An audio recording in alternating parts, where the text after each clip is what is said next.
Attenzione!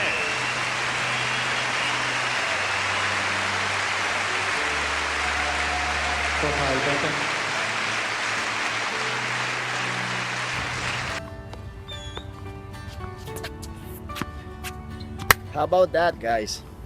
Soccer, I love soccer. I played soccer all my life. Anyway, this is Mauro. I want to talk about something that is related to our kids, tennis players in the US. I think in general to many athletes, not only tennis players. Every year I have the chance to go see the Acapulco Open. That's my hometown, and I get to talk. Every now and then I get to talk to some of the players. I get there early, so the week before they start, so I get to talk to some of the players that play even the qualifying rounds on the weekend prior to the tournament. And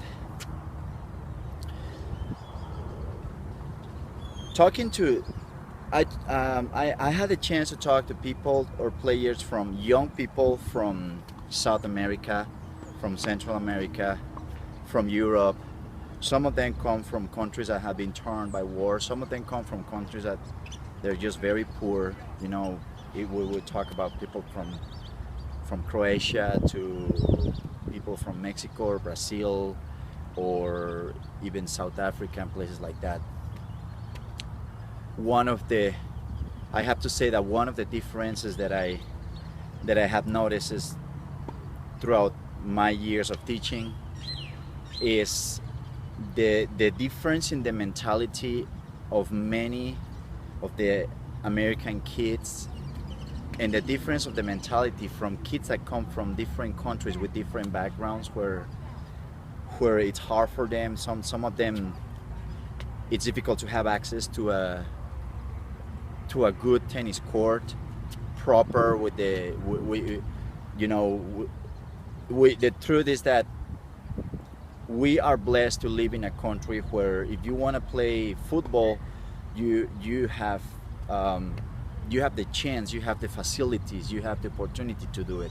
If you want to be a baseball player, you have the chance to do it too. You want to be a tennis player, or you want to be a race car driver, pretty much whatever you want to be in this country, if you work hard, you can be an athlete or a professional, whatever you want to do. We're talking about kids that they had difficulty accessing installations and coaches, and don't have money to travel and things like that. Growing up in a very difficult and hard environment, these kids develop a very different mentality. They know that the only way out of their country is becoming a professional athlete, in this case a professional tennis player. And being lucky to have seen the mindset, the mentality of kids that come from around the world trying to play the pro tour, and when I turn around and I see what's happening with the tennis environment in the US, it's very obvious that the kids that come from war-torn countries, poverty, difficult situations, their hunger is bigger. They're hungry to become better players. They know that's the only way out of their country. They know that's their way to have a better life. And it is something that it reflects on the game, and it reflects on the way they act, on the way they behave. It's reflected on their effort. It's reflected on their character. It's reflected on the way they behave, let's say, and their character.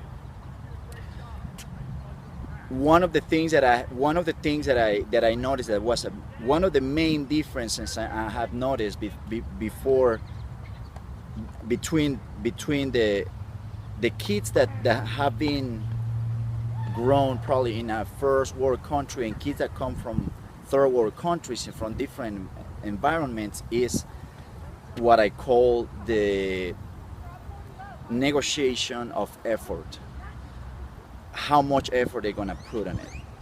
When you see the kids, when you see players, if you see in the world tour, there is plenty of people in the top 100 ranking. You can grab it and say, okay, let's count how many players out of the top 100 we have that come from countries where the situation is pretty difficult. I'm talking about a lot of places in Western Europe, a lot of places, well, of course, Latin America, South Africa, Middle East, and a lot of these people, they sometimes I even wonder, say, how I see like guys from Israel, for example, and you say it's amazing someone that is training in Israel that is so far out there, but they know that's their way to get out of there, and they know that's their way to get a better life. So that they don't negotiate how much effort they're gonna put on it. That's something that I notice a lot in our youth today, in our kids. They're, as soon as they see pain, as soon as they feel pain, they don't want to put that extra effort there. They don't know that it is actually when we start feeling pain that we start developing our game. When you go, let's say when you go to the gym and you start doing curls, let's say that you go for 10 curls, 15 curls, and you're good.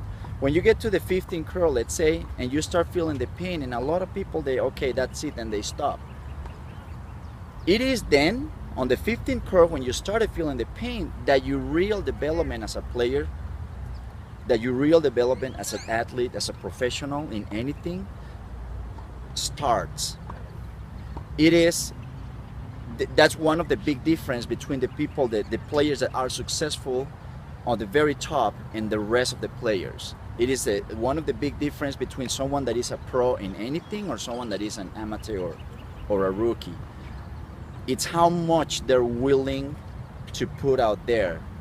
Successful people, professional, world-class athletes, world-class performers, they don't negotiate their energy, they don't negotiate their effort, they just, before they start their journey towards their goal, they have decided that they are going to put whatever it takes, I'm gonna put it.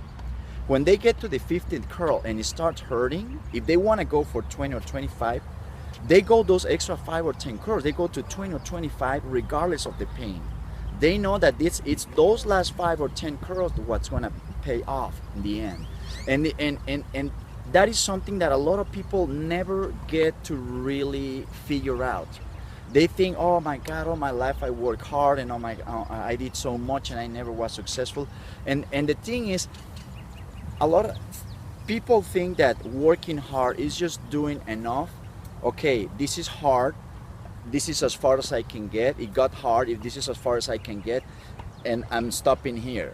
But hey, I did a lot. I mean, look how far I came.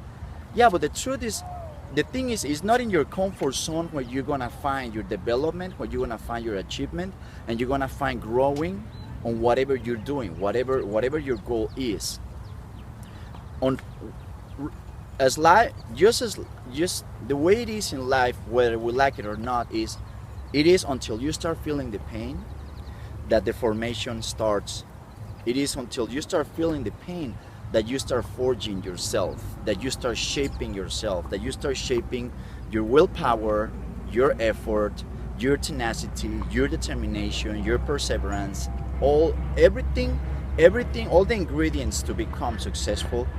That you won't find it in the couch. You won't find it in the comfort zone. You don't find it in the first 15 curls, in the 15th repetitions. You're gonna find it once you transcend beyond the pain, beyond that feeling. Okay, now it's starting to hurt. Okay, this is where it really counts, and that's what actually sets you apart from other players, from other professionals, from other people on whatever it is that you want. If you pay attention to how a lot of our kids are behaving today on the court, many times it's discouraging, because you try to push them, you try to talk to them, and it's just things they take things so granted. Everything they take it for granted. They have a beautiful tennis court and they take it for granted. They have their membership of a beautiful club and they take it for granted. They have water fountain and they have water, clean water there, and they take it for granted. They go out there and they go to the clubhouse and they grab ice and they can grab a soda, or if they break the strings, they have another racket right away. They have it right there in their bag. They have tennis balls. All my shoes, they have a little hole, and okay, let's go get another pair of shoes for you. I mean, everything comes so easy, and that's something that doesn't help for the formation of our kids, whether they're gonna be athletes or not. That is one of the big differences between kids from other countries and the kids from our country. I think that the kids from other countries, a lot of them, they have more, they're hungrier, they're more in need of getting out of their country. They're more in need of becoming someone because they know that's the only way out. That's the only way they can have a better life. And they don't negotiate. People that are successful, people that when you're in need, you don't negotiate the effort. You know that you have to do it. Whatever it takes, I have to get out of here, and you do it. You, prior to the competition, to the training and everything, you already made up your mind, saying, you're already thinking, you know what, whatever it takes, it doesn't matter, I'm just gonna do it, because that's the only way out. So I think it's very important to pay attention. If you have kids, if you're a coach or something, we need to push our kids. We need to ask for more. We need to send the message very clear that it's not in the comfort zone where you're gonna develop the highest expression of yourself. Okay, guys. So I hope it helps. Let me know if you have any questions or any suggestions. All right, and remember, go out there, stay centered, be bold, and be perseverant. Thank you.